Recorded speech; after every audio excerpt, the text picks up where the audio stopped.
warahmatullahi wabarakatuh. Alhamdulillah, salatu wassalamu ala rasulillah ala alihi wa sahbihi wa man tabi'ahu wa walah, amma ba'd.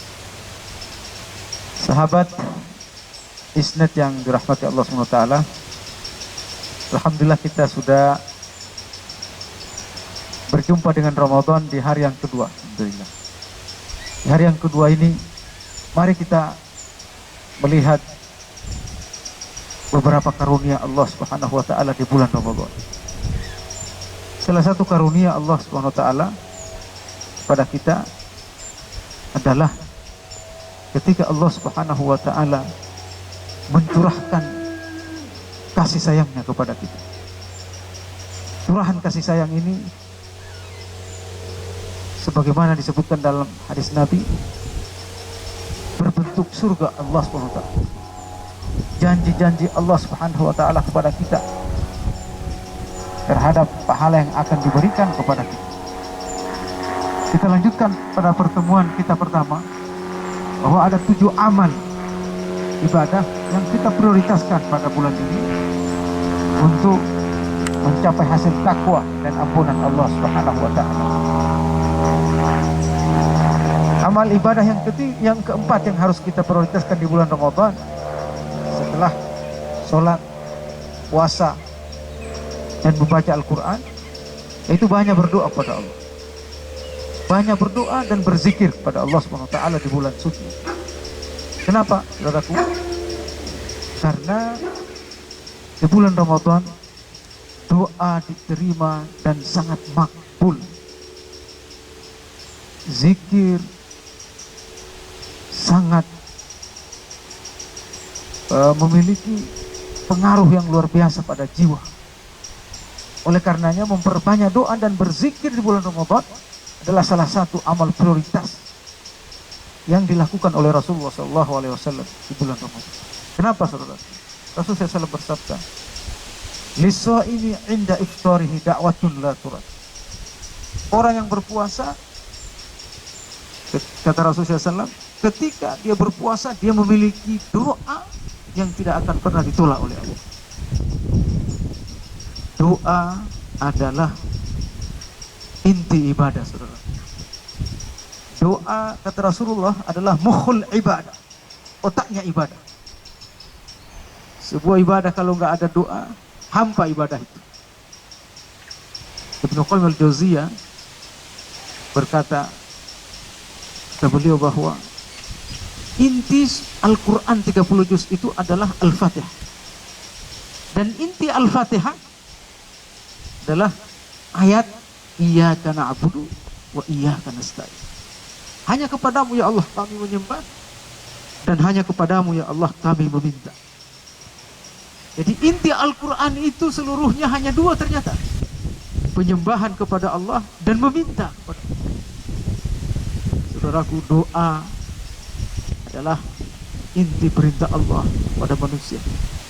Banyak berdoa kepada Allah berarti kita semakin harmonis hubungannya dengan Allah. Tetapi semakin malas berdoa kepada Allah, Allah juga akan semakin jauh dari kita. Na'udzubillah. Doa dan rintihan seorang hamba kepada Allah adalah sebuah upaya pendekatan diri yang luar biasa kepada-Nya.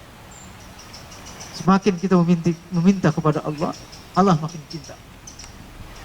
Berbeda dengan manusia, semakin kita meminta sama manusia, mereka akan bosan sama kita, bahkan memandang remeh dan membenci kita.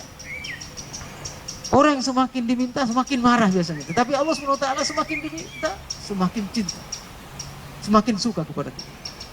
Oleh karenanya banyaklah berdoa, saudara.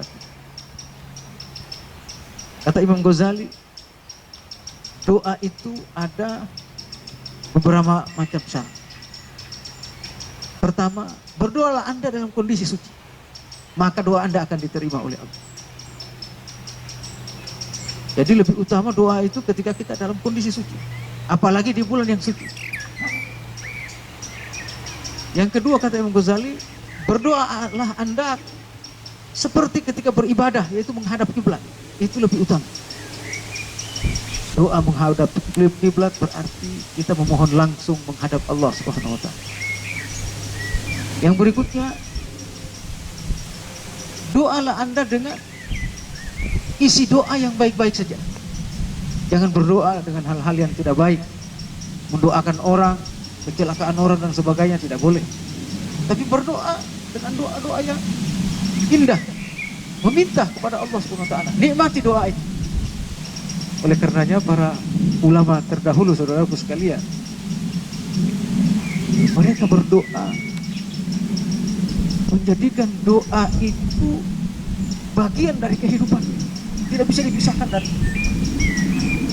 Seakan-akan doa itu adalah perjumpaan dirinya dengan Allah. Seperti Rasulullah SAW ketika beliau dilempar oleh kaum Taif, apa doa beliau? Munajat beliau kepada Allah. Kata beliau dalam doanya, Allahumma ilaika ashku dha'fa quwwati. Ya Allah, hanya kepadamu aku keluhkan semua kelemahanku ya Allah. Hanya kepadamu aku mengeluh dan berdoa, curhat ya Allah. Wa qillati hilati, dan sedikitnya kemampuanku ya Allah. Wa hawani 'alan nas, aku dihinakan oleh manusia ya Allah. Coba lihat bagaimana Rasulullah SAW berdoa kepada Allah. Para sahabat, para tabi'in juga memiliki doa-doa dan munajat yang luar biasa, puji-pujian kepada Allah yang luar biasa. Imam Hasan Al-Banna misalnya doanya apa? Kata beliau, Allahumma innaka ta'lam anna hadhihi al-qulub qad ijtama'at ala mahabbatik waltaqat ala ta'atik wa tawahhadat ala da'watik, dan seterusnya. Doa mereka lantunkan, mereka susun begitu rapi sebagai ungkapan kedekatan jiwa mereka dengan Allah Subhanahu wa ta'ala. Oleh karenanya saudaraku, doa adalah inti ibadah itu sendiri. Tidak ada ibadah tanpa doa. Amal yang kelima, saudaraku yang dirahmati Allah, bulan Ramadan ini, banyak berinfak, bersedekah.